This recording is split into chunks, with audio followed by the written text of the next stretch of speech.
प्रिय भक्तगण, आज हम आपको एक कथा का श्रवण करा रही हूँ, जो सुनने मात्र से आपके जीवन में सुख, संपत्ति और धन की वर्षा होगी। तो चलिए कथा को हेज करते हैं। भगवान शिव माता पार्वती से कहते हैं, इंसान अपनी गरीबी को कैसे दूर कर सकता है। इसलिए हे देवी, इस कथा को ध्यान से सुने। अगर आप ये कहानी सुन रहे हैं तो पूरा सुनिए। इस कथा को आधा अधूरा छोड़कर जाने की गलती मत करिएगा, क्योंकि इस पवित्र कथा को पूरा सुनने से माँ हर और नजर डालो तो हर घर और मंदिर सजावट से निकल रहे थे। भगवान शिव के महाशिवरात्रि की तैयारियों में सभी लगे हुए थे। ये दृश्य देखकर कैलाश में विराजमान भगवान शिव और माता पार्वती बहुत खुश हो रहे थे। और तब मेरे मन में विचार आया है कि आज मैं अपने भक्तों की परीक्षा लूं, इसलिए मैं धरती पर भ्रमण के लिए जा रहा हूं। ठीक है, तो मैं भी तुम्हारे संग आऊंगी। पार्वती, मैं तो बिना तुम्हारे अधूरा हूं, तुम्हारे बिना मैं कैसे जा सकता हूं। माता पार्वती और भगवान शिव धरती पर जाने को तैयार हो गए और उनके सभी देवगण भी वहां पहुंच गए। अरे वाह प्राणनाथ, यह महाशिवरात्रि का उत्सव है और आप अकेले ही जा रहे हो। आज तो खीर, पूरी और अन्य पकवान मिलेंगे। ठीक है, चलो तुम सब भी मेरे शिवरात्रि की खुशियां मनाने चलो। माता पार्वती, भगवान शिव और सभी देवगण बच्चों के रूप में बदल गए और धरती पर पहुंच गए। घूमते घूमते वे सब एक काशी नगरी में पहुंचे, जहां शिवरात्रि की।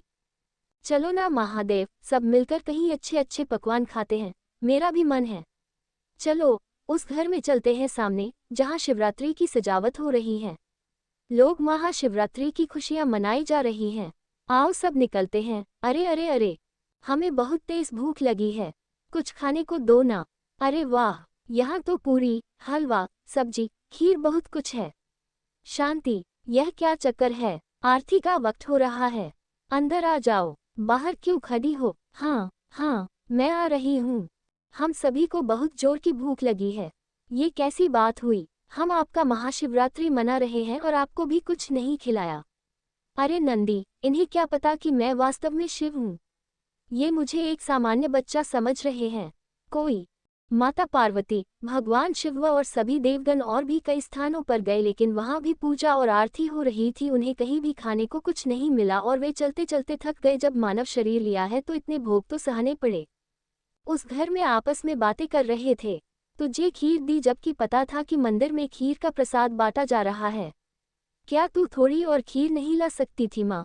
मंदिर में बहुत भीड़ थी। जब मेरा नंबर आया तो मैं सिर्फ यही थोड़ा प्रसाद बचा है, मैं खा लूंगी।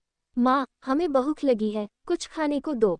लो, पहले ही थोड़ी खीर है, उसमें से भी ये बच्चे मांगने आ गए हैं। यहाँ कुछ नहीं है, चलो यहाँ से चले जाओ। रुको माँ, मैं दरवाजा बंद कर, क्या हो सकता है इन्हें रास्ते में भूख लगी हो। मेरे पास थोड़ी सी खीर है, मैं इन्हें दे देती हूँ। द्वार पर आए बच्चों को भूखा नहीं भेजना चाहिए माँ, आप भी मेरी खीर ले लीजिए। मुझे इतनी ज्यादा नहीं चाहिए माँ, आप मेरे हिस्से। अरे इन्होंने तो अपनी सारी खीर हमें दे दी। तुम लोग कितने बोले हो, बताओ तो सही। अपने हिस्से की खीर तुम बच्चों में क्यों बांट रहे हो। इतनी मुश्किल से यह प्रसाद मिला था, लेकिन तुम दोनों बच्चे अच्छे से सुन लो, मैं अपनी आज तो वैसे भी महाशिवरात्रि है, हमने भी तो नहीं खाए, हमने भी तो इन्हें दे दी। अब मैं क्या करूं। आप लोग इतना जोर दे रहे हो तो लो, थोड़ी सी मेरे हिस्से की भी दे दो। सावित्री, ये लो, थोड़ी मेरे हिस्से की भी ले लो। खीर तो बहुत कम है, कुछ कीजिए। इन सबको भी खीर खाने का मन है। अगर हम ये सारी खीर खा लेंगे तो ये लोग क्या खाएंगे। फिर माता पार्वती ने जवाब दिया, चिंता न करो, इस परिवार के लोग भूखे नहीं रहेंगे। हमने यहाँ खीर खाई है। देखो, मैंने इतने मन से खीर बनाई थी और अब ये सारी बच्चों को दे रही हूँ। हम क्या कर सकते हैं। एक बच्चे ने दादी से पूछा, दादी खीर खाओगे। दादी ने जवाब दिया, देखो बच्चे मजाक उड़ा रहे हैं। जब आप महादेव को अपने हिस्से की खीर दे सकते हो तो महादेव क्यों नहीं दे सकता। फिर भगवान शिव कहते हैं, रुको, मैं आपको ढेर सारी खीर देता हूँ, फिर आप ही खाओ और पड़ोसी को भी खिलाओ। माँ, घर में जितने भी बर्तन हैं वो सब ले। मैं तो बस तुम्हारी वजह से चुप हूँ, नहीं तो इन लोगों को कब का भगा देती। बच्चों, तुम्हें क्या पता आज तुम सब कौन सा खेल खेल रहे हो। माँ, देखो तो सही। आओ बच्चों, तुम भी देखो। और फिर क्या था। सावित्री, बर्तन, देवों के देव महान देव हमारे द्वारे आए, खीर से हमारे पात्र भर दिए। हे महान देव, अपना रूप दिखाओ। हे पार्वती मैया, अपना रूप दिखाओ और हमें दर्शन दो। सबकी प्रार्थना सुनकर माता पार्वती और भगवान शिव अपन ये सच है कि जो भक्त भूखों को अन्न देता है, प्यासों को जल देता है और अपनी भूख की परवाह किए बिना आए जरूरतमंद को अपना हिस्सा देता है, मैं उसकी मदद जरूर करता हूँ।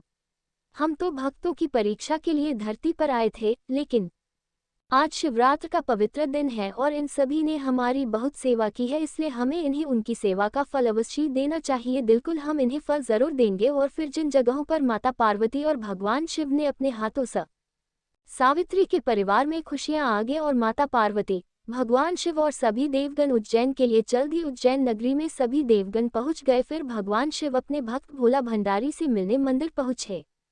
हर हर महादेव का जाप करते हुए वे प्रार्थना करते कि हे प्रभु, हम सभी भक्तों पर अपनी कृपा बनाए रखें और आपकी जय हो।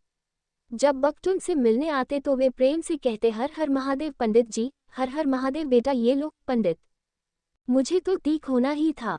महादेव जी ने मुझे याद किया और मैं जल्दी ही स्वस्थ हो गया, इसलिए मंदिर आ गया। अब आपकी सभी चिंताएं दूर हो गई होंगी। हर हर महादेव पंडित जी, हर हर महादेव। जमींदार साहब, आज सुबह मैंने ये हमारे शिव मंदिर के वरिष्ठ पंडित भोला भंडारी जी हैं। अब तुम्हें इनके साथ ही रहकर सेवा करनी है। फिक्र न करें जमींदार जी, अब मैं मंदिर की पूरी देखभाल कर लूँगा। भोला भंडारी जी, अब आप शिव मंदिर की सेवा मुझे सब कुछ यहाँ डिटेल में लिखा है। हर हफ्ते भंडारा भी होता है। धीरे धीरे आप सब कुछ सीख जाएंगे। भोला भंडारी जी माधव को सब कुछ समझाते रहे और माधव ध्यान से सुनता रहा। शिवजी की मूर्ति बहुत खूबसूरत थी। मैं क्या करूं कि न सांप मरे और न लाठी टूटे। मुझे तो महादेव जी की मूर्ति से ये कीमती गहने चुराने ही होंगे। गहनों से सजी मूर्ति, बस मौका मिलते ही गहने मेरे कब्जे में होने चाहिए। बस ऐसे ही रोज भोला भंडारी जी देर से मंद कुछ काम था। हाँ, उन्होंने हवन की सामग्री लिखवाने के लिए कहा था। ठीक है, कोई दिक्कत नहीं, मैं लिख देता हूँ। माधव हवन की सामग्री की सूची बना देता है। आपका शुक्रिया पंडित जी, आपका बहुत बहुत आभार, सिर्फ धन्यवाद। अरे पंडित जी, अब अम्र दराज हो चुके हैं, उन्हें क्या पता कैसे गुजारा चलाना है। हमें भी तो अपना खर्चा निकालना होता है, दीजिए न। इतने में पंडित भोला भंडारी वहां आ जाते हैं और माधव को ऐसा करते हुए देख लेते हैं। माधव, और हवन तो अभी हुआ भी नहीं है, तो फिर आप किस बात के पैसे ले रहे हो? हवन हो जाने के बाद ही हम दक्षिणा लेंगे, और वो भी भक्त की सामर्थ्य के अनुसार। हर हर महादेव पंडित जी, आपका बहुत बहुत धन्यवाद। मैं अब चलता हूँ। माधव मन ही मन ईर्ष्या से बढ़ जाता है और अब वह ठान लेता है कि वह पंडित भोला भंडारी को रास्ते से हटाकर ही रहेगा। मुझे पंडित भोला भंडारी के खिलाफ कुछ कदम उठाने ही होंगे, नहीं तो वे मुझे कमाई करने से रोकते रहेंगे और फिर मुँह आपकी तबीयत भी खराब रहती है। मैं सोचता हूँ कि शाम को मंदिर के दरवाजे बंद करने का काम मैं संभाल लूँ। आप जल्दी घर जाया करें, वैसे भी मौसम में ठंडक बढ़ रही है। अच्छा है बेटा, तुम जियो। पंडित भोला भंडारी। माधव ने पीछे मुड़कर देखा और देखा कि स्वयं देवों के देव महादेव उसके पीछे खड़े हैं। अरे मेरा मुकरी और मेरे गहने चुराकर कहाँ भाग रहा है? मैं तुझे ऐसे जाने नहीं दूंगा, मेरे गहने वापस कर। अरे तुम तो बिल्कुल असल। अरे मुझे छोड़ो, मुझे हवा में क्यों घुमा रहे हो? अरे छोड़ो, अरे बचाओ बचाओ। माधव चिल्लाने लगा, वो हवा में उड़ रहा था। महादेव जी, कृपया मुझे माफ कर दें, मुझसे गलती हो गई है। मैंने आपके मंदिर से चोरी की है। मुझे पता है तुमने मेरे आभूषण और मुकुट इसलिए चुराए क्योंकि तुम मेरे प्रिय भक्त भोला भंडारी पर चोरी का आरोप लगाना चाहते थे, लेकिन मेरे होते हुए मेरे किसी भी भक्त को कष्ट नहीं पहुंच सकता। कृपया मुझे माफ कर दे महादेव, मैंने बहुत बड़ी गलती की है। महादेव जी, कृपया मुझे माफ कर दे, मैं फिर कभी ऐसी गलती नहीं करूंगा। मैं पूरी श्रद्धा और भक्ति के साथ आपकी पूजा करूंगा, सभी से प्रेम से रहूंगा और कोई बेईमानी नहीं करूंगा। तीखा माधव की आंखों में पश्चाताप के आंसू थे। वह मंदिर में वापस गया और महादेव जी को मुकरी और सभी आभूषण वापस पहना दिए। कहते हैं कि कभी कभी जब भक्त भटकने लगते हैं तो भगवान को उन्हें सही रास्ते पर लाने के लिए धरती और अगले दिन से उसने अपने व्यवहार को बदल दिया। वह भी पंडित भोला भंडारी की तरह मंदिर में पूरी श्रद्धा और भावना से महादेव जी की पूजा और भक्ति करने लगा। फिर भगवान शिव और माता पार्वती कैलाश पर्वत के लिए चल दिए। एक बार जब भगवान शंकर तपस्या से उठे तो माँ पार्वती उनके पास आई और बोली, स्वामी, आप सारा दिन पर्वत पर बैठे रहते हैं और मैं सारा दिन घर काम करती हूँ। वो माँ पार्वती की ये बातें भगवान शंकर ध्यान से सुन रहे थे। क्या तुम मेरी एक बात मानोगे स्वामी? जब हमने साथ में फेरे लिए थे तब मैंने 7 वचनों का पालन करने का संकल्प लिया था। अगर आप कहें